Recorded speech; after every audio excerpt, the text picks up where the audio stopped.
سلامونه وخت مو پخیر دی اجمل شهاب فیسبوک باندې او یوټیوب چینل ته ښه راغلاست. د شلوریز کرکټ تر ټولو ډېر وکټ اخیستونکی کوم لوبغاړی دی؟ د نیوزیلند د 50 اوریزې لوبې له لومړي مقام څخه ولوېده او له دې هم ځان خبر کړی داسې اوازې دي چې د افغانستان او پاکستان د یو ورځنۍ لوبې پر ځای شلوریزې لوبې کوي.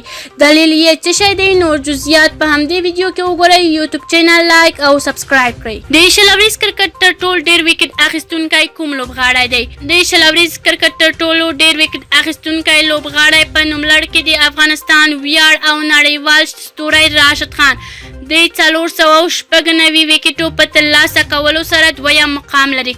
په دې نوملړ کې د ویسټ انډیز برو 614 وکټو په ترلاسه کولو سره لومړی مقام او شاهد افریدي په 440 وکټو په لرلو سره وروستی مقام لري.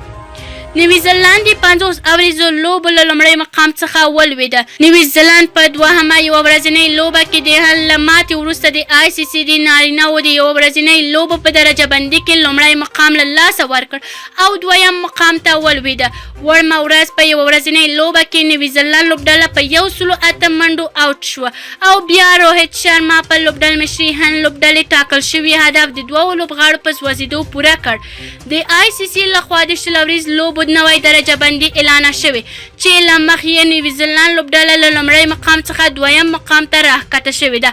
د آی سی سی په تازه درجه بندي کې انګلستان لوبډله لومړی مقام ته رسېدلی دی.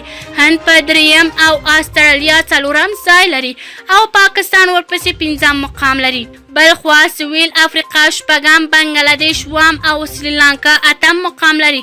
د آی سی سی د نارینهوو د یوه ورځنۍ لوبو په درجه بندي کې افغانستان 9م او ویسټ انډیز 10م مقام لري. له دې هم ځان خبر کړي داسې اوازې دي چې افغانستان او پاکستان د یوه ورځنۍ لوبو پر ځای شلوریزې لوبې کوي. دلیل یې څه شی دی؟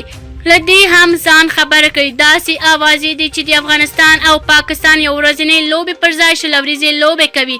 دلیل یې دا ښیي چې لوبې د روژې مبارکه میاشت کې دی.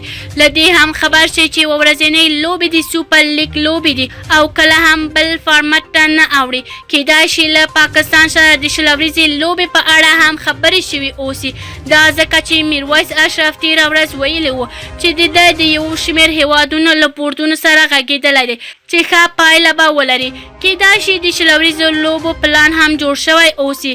بس توکل په خدای نو. که چیرې کوم نظر لرئ کومنټ کې شریک. یوټیوب چینل لایک او سبسکرایب کړئ.